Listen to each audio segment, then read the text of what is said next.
Corona virus संक्रमण के चलते सिटी चैनल द्वारा श्रद्धालु को घर बैठे पंचकोशी यात्रा कराई जा रही है। इसी क्रम में पंचकोशी यात्रा पर निकली सिटी चैनल की टीम ने अंतिम उप पड़ाव पार किया और भगवान नागचंद्रेश्वर महादेव को बल लौटाकर अपनी यात्रा पूर्ण की। कालियादेह पैलेस और जेथल के पड़ाव पार कर सिटी चैनल की टीम यहां से उप पड़ाव उंडासा की ओर लगभग 16 किलोमीटर आगे चले और जहां एक बहुत बड़ा तालाब था जिसे उंडासा तालाब के नाम से जाना जाता है और यहीं पर भगवान रत्नेश्वर का पूजन अभिषेक किया। मान्यता है कि यहाँ पंचकोशी यात्रा अपनी थकान उतारने के लिए यहीं रुकते हैं और विश्राम करते हैं और विश्राम करने के पश्चात अपनी यात्रा को आगे बढ़ाते हैं। सिटी चैनल की टीम द्वारा यहाँ भगवान रत्नेश्वर का पूजन अभिषेक किया और अपने अगले पड़ाव की ओर रवाना हुए।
पंचकोशी यात्रा 118 किलोमीटर तक निकाली जाती है और उस 118 किलोमीटर की यात्रा में 9 उप पड़ाव और पड़ाव होते हैं।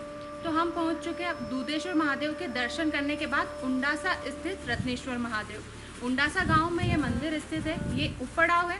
यहाँ पर श्रद्धालु आते हैं और विश्राम करते हैं, उसके बाद अपनी आगे की यात्रा की ओर निकल जाते हैं। भगवान रत्नेश्वर का पूजन करने के पश्चात सिटी चैनल की टीम यहाँ से 12 किलोमीटर दूर भगवान नागचंद्रेश्वर जो कि पटनी बाजार में स्थित है, वहाँ पर सिटी चैनल की टीम पहुंची और प्रतीक स्वरूप मिट्टी का घोड़ा अर्पित कर भगवान ने जो बल दिया था इस पंचकोशी यात्रा को पूर्ण करने में भगवान नागचंद्रेश्वर को पुनः लौटा दिया गया।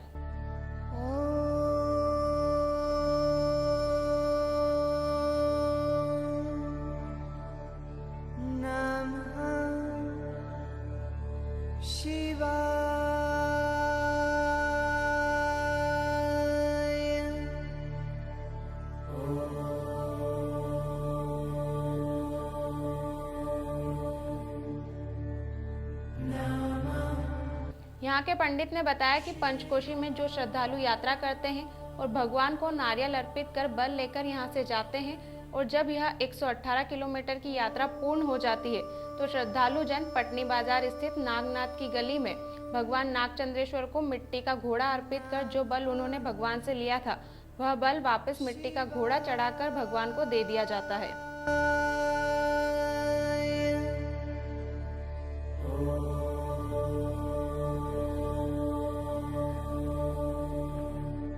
तो 118 किलोमीटर की पंचकोशी यात्रा हमने पूर्ण की है। सबसे पहले हमने नागचंद्रेश्वर महादेव मंदिर से बल प्राप्त किया था और फिर अपनी यात्रा का शुभारंभ किया था। हमारी यात्रा पूर्ण हो चुकी है। सिटी चैनल के माध्यम से आपको घर बैठे हमने सभी मंदिरों के दर्शन करवाए, चारों द्वारपालों के दर्शन करवाए। अब हम वापस नागचंद्रेश्वर महादेव मंदिर आए हैं और यहाँ पर बल लौटाया है।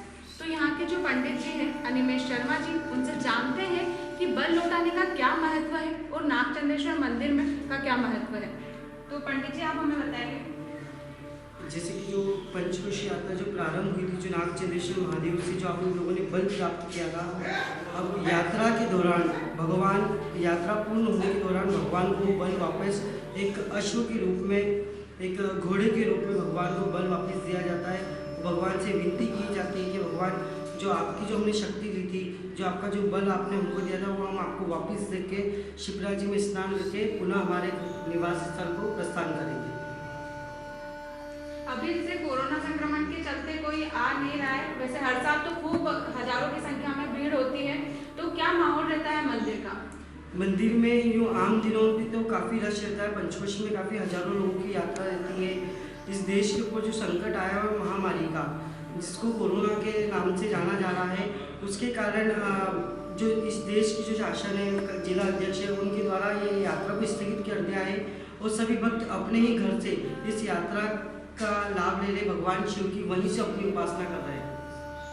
तो ये थे हमारे साथ पंडित निमेश शर्मा जी, जिन्होंने हमें बताया कि बल का क्या महत्व होता है और नागचंद्रेश्वर मंदिर का क्या महत्व होता है। तो सिटी चैनल परिवार ने भी यहाँ पर प्रार्थना की है कि कोरोना संक्रमण जो महामारी फैल रही है भारत में और पूरे विश्व में, उसको जल्द से जल्द खत्म किया जाए। और इसी प्रार्थना को लेकर हम आगे बढ़े हुए थे। हमारी पंचकोशी यात्रा हमने पूर्ण की है, तो लगता है कि अब शायद ये महामारी खत्म हो।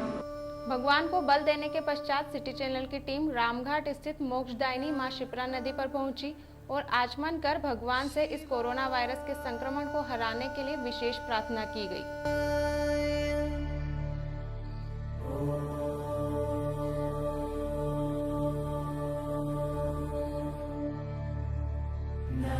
कोरोना वायरस संक्रमण के चलते इस पूरी पंचकोशी पदयात्रा को करने का उद्देश्य केवल इतना था कि पंचकोशी यात्रा में अधिक संख्या होने से इस संक्रमण से बचा जा सके।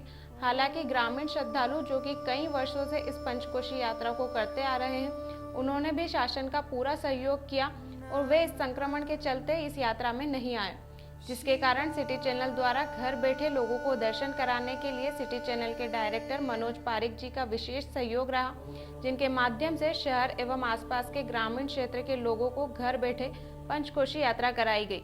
साथ ही राखी गहलोत, पंकज जायसवाल, दीपिका राठौर का विशेष सहयोग रहा। 118 किलोमीटर की पंचकोशी यात्रा हम पूर्ण करके रामघाट पहुंच चुके हैं। हमने नागचंद्रेश्वर महादेव मंदिर में अपना बल वापस किया और अब हम आ चुके हैं रामघाट मंदिर। श्रद्धालु भी ऐसा ही करते हैं, अपना बल देकर रामघाट मंदिर आते हैं और स्नान करके यहाँ से अपने घर की ओर प्रस्थान करते हैं। कहते हैं सतयुग के समान कोई युग नहीं और वैशाख मास के समान कोई मास नहीं। इसी वैशाख मास में पंचकोशी यात्रा की जाती है और पंचकोशी यात्रा का बहुत ही मान्यता है अपने भारत में और हजारों की तादाद में श्रद्धालु पंचकोशी यात्रा करते हैं। पंचकोशी यात्रा वैसे तो सभी लोग करते हैं, लेकिन ग्रामीण श्रद्धालु की इसमें कुछ ज़्यादा आस्था दिखाई देती है। ग्रामीण श्रद्धालु यहाँ पर पंचकोशी यात्रा करते हैं, विधिवत यहाँ पर पूजन अर्चन करते हैं, रामघाट से ही शुरुआत करते हैं और रामघाट पर ही अपनी यात्रा का समापन करते हैं। तो इस बार कोरोना संक्रमण के चलते प्रशासन ने पंचकोशी यात्रा स्थगित कर दी थी, तो उसी को ध्यान में रखते हुए सिटी चैनल ने एक पहल की है कि जो श्रद्धालु की आस्था है वो बरकरार रहे और सिटी चैनल आपको घर बैठे यह यात्रा करवा रहा है। सबसे पहले हमने रामघाट से शुरुआत की यात्रा की, नागचंद्रेश्वर महादेव से जो कि पटनी बाजार में स्थित है, वहाँ से हमने बल प्राप्त किया और अपनी यात्रा की ओर निकल चुके। फिर उसके बाद हम पिंगलेश्वर महादेव पहुँचे, बिलकेश्वर महादेव के दर्शन किए, दूधेश्वर महादेव के आपको दर्शन करवाए, कई उप पड़ाव पर हमने दर्शन किए और आपको साथ ही साथ दर्शन करवा के पंचकोशी यात्रा का लाभ दिया।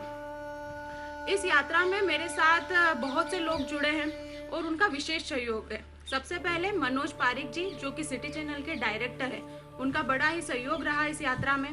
साथ ही साथ मेरे साथ जो है राखी गहलोत मैडम, वो समय समय पर मुझे मार्गदर्शन देती रही। मेरे साथ कैमरामैन पंकज जायसवाल जी हैं जो समय समय पर मुझे मार्गदर्शित करते रहे। मैं दीपिका राठौर कैमरामैन पंकज जायसवाल के साथ अब आपसे यहीं विदा लेती हूँ।